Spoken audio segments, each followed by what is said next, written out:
Hi, we're live. Looking at GODZone again. So we've got most people on the trek. We have some people being short-coursed and just one left on the river. No, everyone's off the river at this stage. Just one at the transition at the end of the river.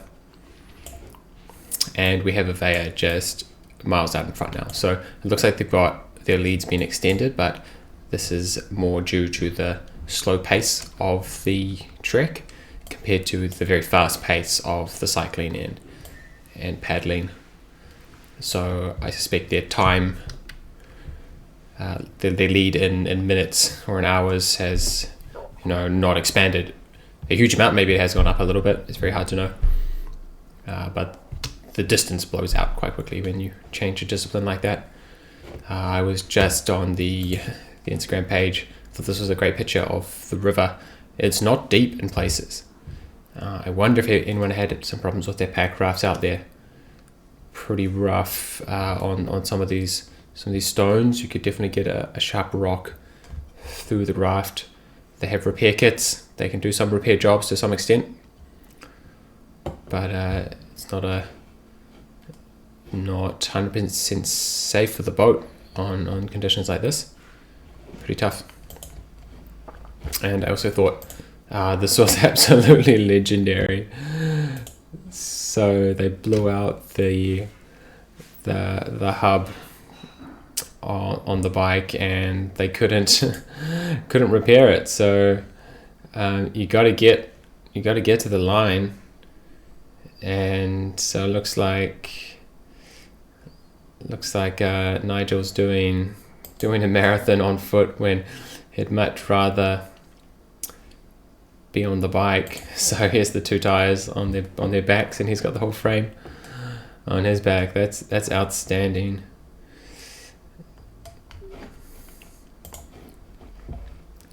I was interested on this morning's live stream about whether anyone was going to take these other tracks out here. They seem to be on the map. No one's taking them. It's not, and this is a checkpoint that I've totally, at least not on. No, there's no checkpoints except for CP26. So yeah, I would love to talk to one of the teams. I just thought someone would have gone this way around to the north. Doesn't seem that much worse. You can count the contours and maybe find that it's a little bit hillier, but I thought it would be close enough that you would get some difference of opinion as to which way to go, but there seems to be some consensus. Maybe they know information that I don't. So let's take a look at this other spot where we were wondering whether people would take a slightly different route into the checkpoint. Well, not many people have been through this checkpoint, but yeah, so there we go. That's why the Rogan was so great, because the route choice was quite different. People took different options, whereas I don't know if you can call this a different option. I'll put the tails on just to make it clear. Some people are going down one spur and then and then into the valley where the checkpoint is, and some people are going down the next spur and then hitting the checkpoint bang on. Totally marginal difference.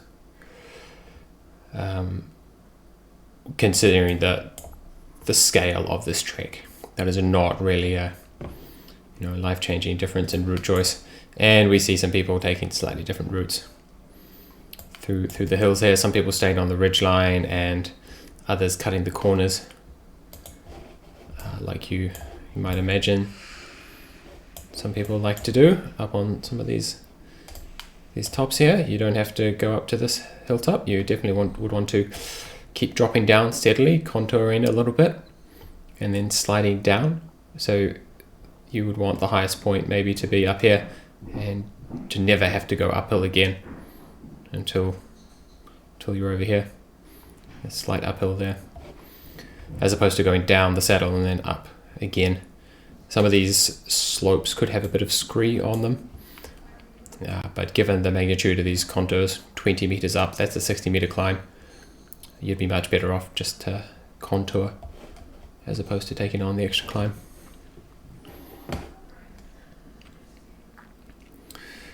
Cool.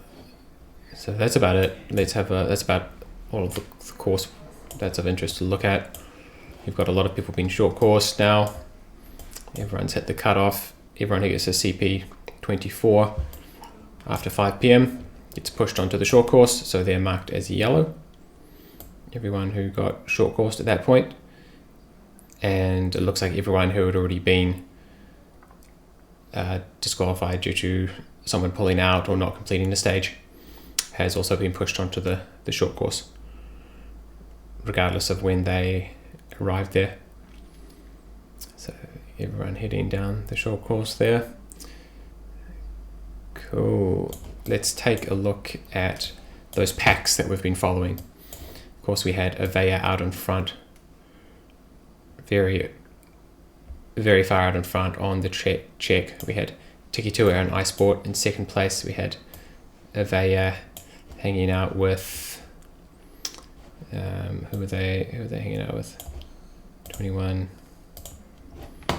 Races Edge. Yep, they were hanging out together for a while, and we have Mochueka and Sneaky Weasel Gang. Some other strong teams here. Mandatory Waypoint and Out for the View, Nutrient Rescue, Radix Nutrition, Wild Dogs, and Highland Events making up the rest of that pack. So you've got first out in front, you've got a battle for second and third, and a battle for third and fourth. And here we can see them trucking along. We wanted to note that Avea looks like they had a big stop at CP 28. In fact, there's a lot of stoppage at that time. A lot of people at the huts taking a break, and now in the daytime everyone's got moving again. Ataraxia and Racer's Edge still pretty close together, and yeah, teams spread out. It's interesting to see a few people together. It's also interesting, I thought that was an interesting thing that happened there. So you've got 3 teams together,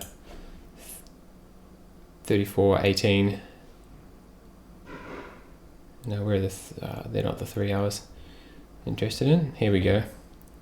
Oh, it's a bit jumpy. It's very hard to know, but it looks like maybe they weren't together. It was just the GPS missing a spot. But there's an interesting dynamic that happens there where you're with another team, and it's good morale, keeping the concentration on.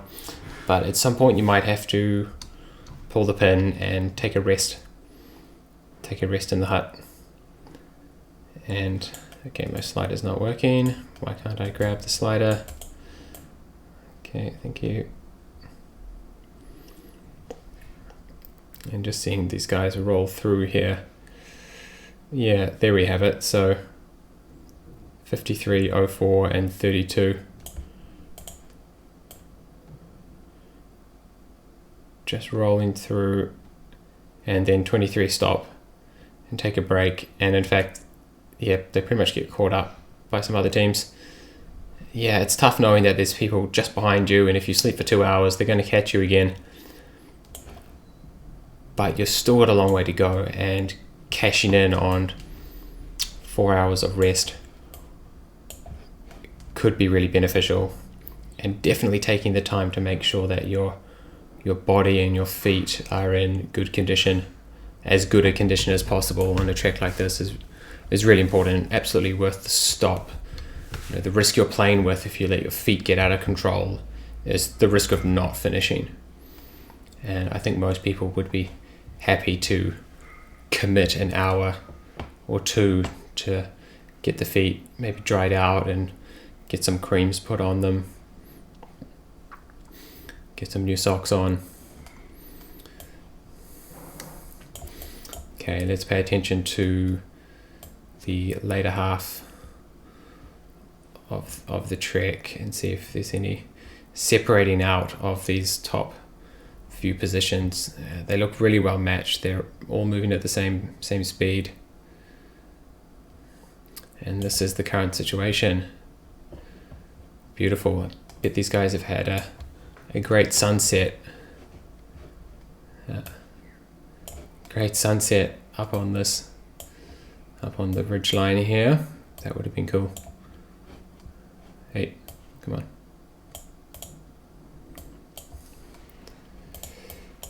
Okay, I do not know what is up with this slider. It keeps jumping back.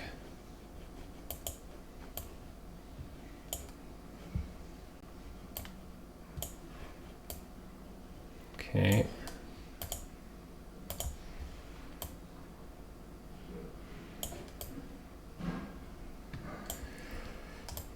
Yeah, that's a pretty cool place to have a sunset. Okay, I'm going to refresh this. This slider is so buggy. Come on, guys. Okay, here we go.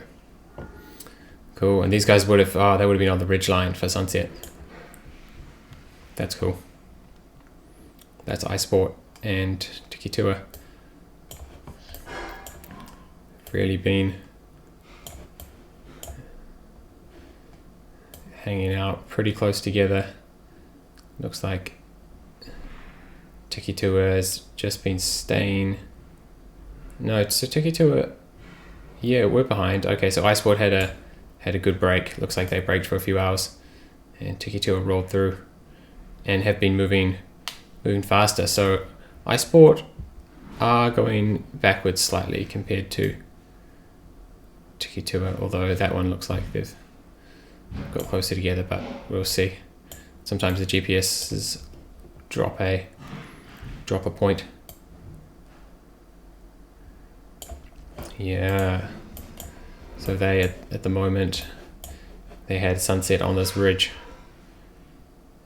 and doesn't look like there's a hut there or anything to stop at. So I'm suspecting that the Tikitua GPS has just missed a spot. Or maybe they are having a rest on the tree line. Who knows? So close to TA7. You'd think they'd just head down to TA7. Anyway, short bike. After that, then the paddle on the lake. I'm guessing there's some nav component to this, because they're not simply hooning across the lake. They are going to these points.